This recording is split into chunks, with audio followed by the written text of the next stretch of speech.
Chelsea Studio here, and today we are painting this.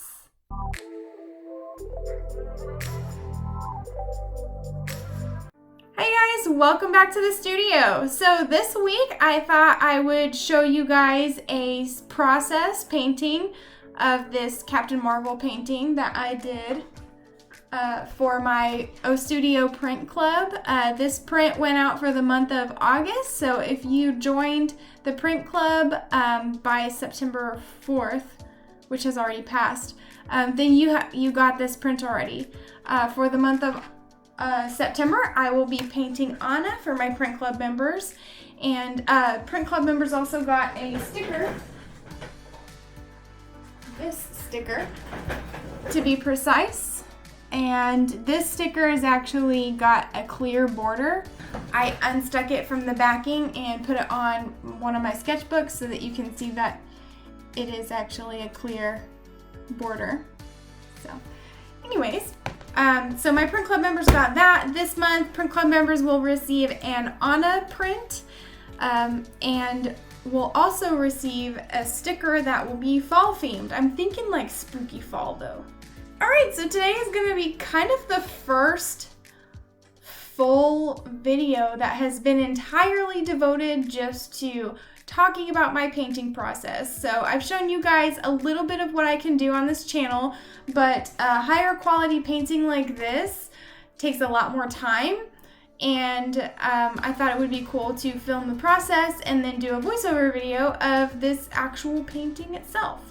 Unfortunately, I had that thought after I painted the background, so I'm going to explain what I did with the background first, and then I will get into the speed paint. So for this background, what I did was I mixed a really nice navy blue, and I used masking fluid around the edges. If you don't know what masking fluid is, I did a video about some of the tools that I use with watercolor, and masking fluid is in that video. After I masked everything off, I did the blue first.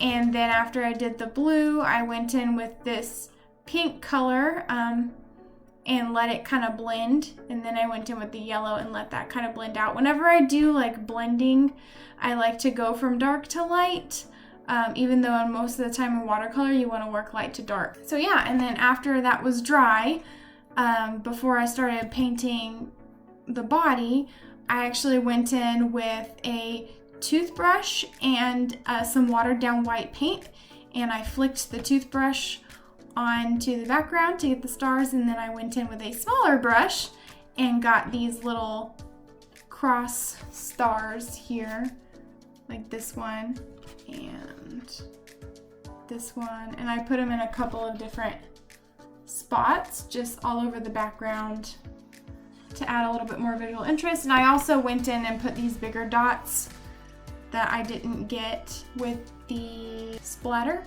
because I wanted there to be some size difference, and there was a little bit, but I wanted some larger stars in the background. So that's how I did the background. Let's jump into that speed paint. First off, I'm going to apologize. Whenever I filmed this initially, I had no intention of turning it into a YouTube video. I was just going to keep it for Instagram, so I filmed it with the wrong orientation, so sorry about that. But let's get into it. So as you'll see, I am working from light to dark here. You guys always work from light to dark whenever you're using watercolor, with very, very few exceptions. One I mentioned in the background, sometimes blending from dark to light is easier, but for most cases, I would say about 90% of the time, you're gonna go from light to dark. So here I am doing that with the hair. I also work in chunks whenever I'm doing watercolor, so I can hop around. So I'll start on one side, and then while that's drying, I'll go to the other side. You'll see me do that a lot. So the hair probably took me longer than the rest of this entire painting combined. I, for one, find glowing hair to be extremely difficult. And for two, also find curly hair to be difficult. So because of that, this actually took a ridiculous amount of time. But you can see that I am actually working on every single little strand, or every single little chunk, I guess I should say, going in with steadily darker colors to fill out each of the individual hair chunks. So while I was doing this, I realized that it was coming out to be a little bit more red than I wanted it to, so you'll see me fix that later.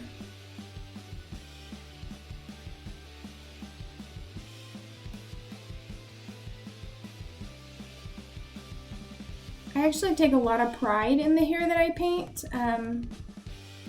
It's something that I've practiced for a long time, so I think that's another reason why I probably spent such a crazy amount of time on this.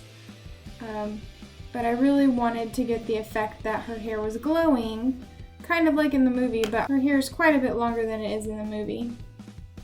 And this is a cosplayer cosplaying Captain Marvel, and I will mention her towards the end of the video to give her a shout out because she is such an amazing person. Here I am fixing that glow. I am going in with a white ink that I have, and I have it in this spoon right here because the white ink doesn't come off of anything, so I didn't want to waste any of my like mixing bowls or palettes or anything because it will ruin them.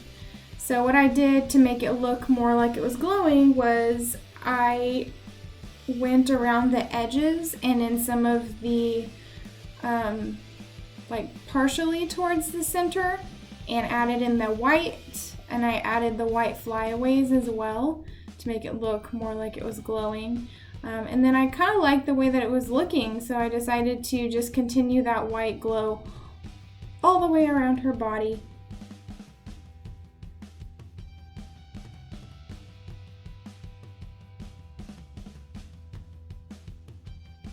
And the ink dries really fast, so I don't need to hop around like I normally would with a watercolor. I was really in love with how the right side turned out, and I really tried super hard to make the left side come out just as good because it was just so pretty. But the way that the curls were laying, it took so much time to make that happen because the curls on the opposite side were like so swirly, and the curls on the side I'm working on now weren't as swirly just because that's not where her bangs were, and that just was how the hair was. So in the end, I think that I did a really good job, but it was a struggle. And adding more flyaways usually help. If you add too many, it makes the hair look frizzy, but if you add a few, it can make it have an extra layer of realism. I especially like the one on the right hand side of the bangs that starts at her part and then extends out and over. That flyaway is my favorite. Such a graceful line. So here I apparently stopped filming and didn't realize it, so I did a little segment where I showed you what I had painted in the meantime. I had gotten some of the red done and the gold stripe on her chest done here. Gold is really easy to paint. If you guys want a tutorial on how to paint things that are gold or paint shiny things, let me know. Shiny textures are the easiest textures to paint because they're just smooth. So super easy to paint and shade. Here I am doing I guess that's a medallion on her belt. I don't really know what to call that. But painting that and then going in with some more reds. I kept having to mix the red because it wasn't the color that I wanted.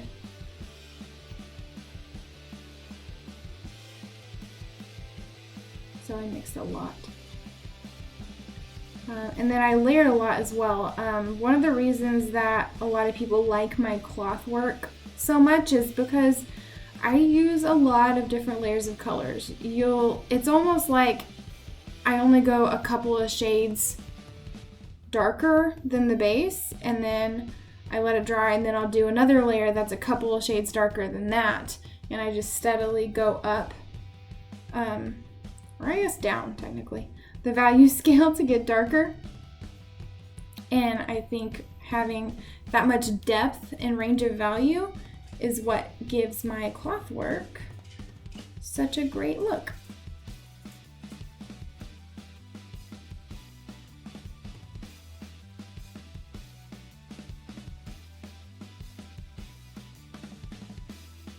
Now I'm adding in the blue.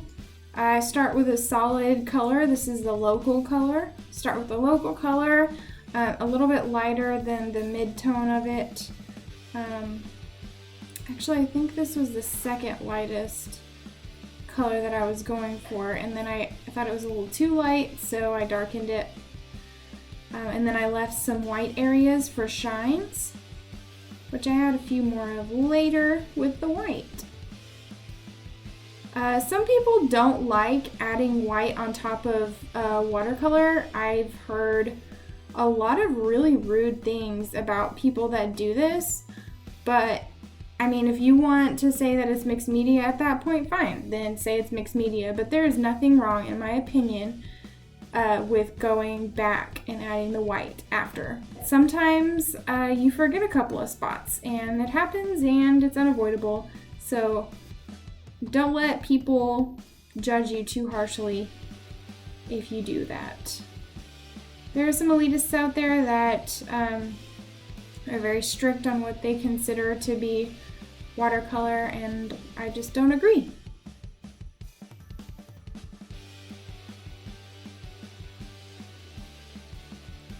Adding in some more layers of that blue. And I just was not liking the darkness of it, so I will go back and add some darker blue that's almost black. And her costume was shiny too, and that helped make it easier to paint as well.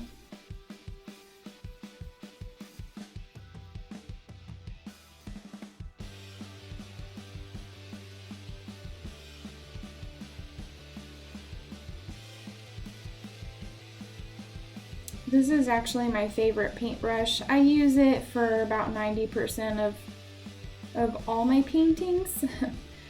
I really, really like this one. It's a Winsor & Newton Cotman round, and this is the size number 4. This is me adding the black. Well, it's not straight black, it's black with some blue in it, but really wanted it to be super dark because that's just how it looked to me in the picture. And the darker it was, I think the more shiny the rest of it looked. And then I didn't film painting the face, so it'll do a cutaway of me actually painting in some eyebrows, and then we'll get to hear some super, super satisfying tape here in a second.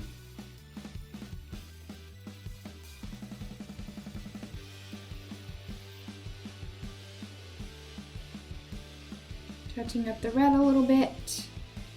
It's always good to take a tiny break and step away and see what you feel like maybe you missed. And here's the cutaway part. And again. And now the tape.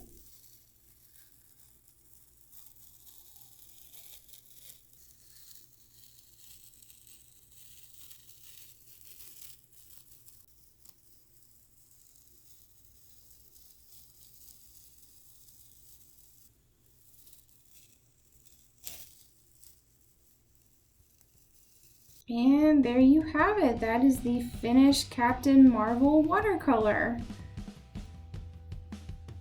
Taking off the tape is my favorite part. It is so satisfying.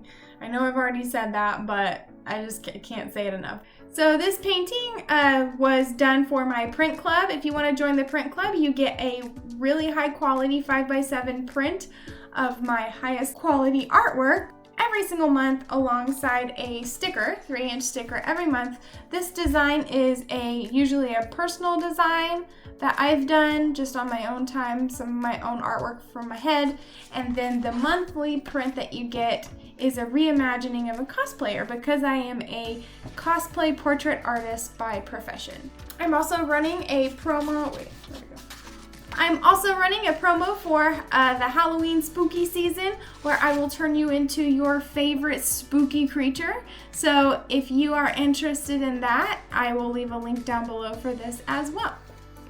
One last thing about this painting, this is cosplayer Lyssa J cosplay. She actually has a YouTube channel that I will link down below. I definitely recommend checking her stuff out. She is really awesome, super funny. Her cat is adorable. I love anytime the cat appears in the videos. So precious. And she's just a great person, so definitely give her a subscribe and hit notifications for her as well. If you like videos like this and you want to see me do some more painting voiceovers, let me know in the comments below. This is kind of the first time you guys have seen my highest quality work on YouTube if you don't follow my other social medias. So definitely let me know if you want to see more of this kind of video. If you'd like to see more art from me or more process and behind the scenes, you can check out my Instagram.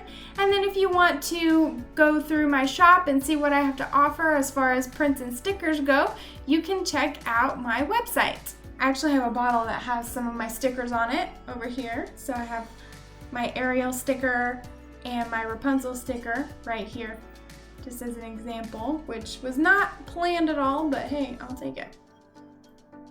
Other than that, I hope you guys have a great rest of your day, and I will see you next week. Bye!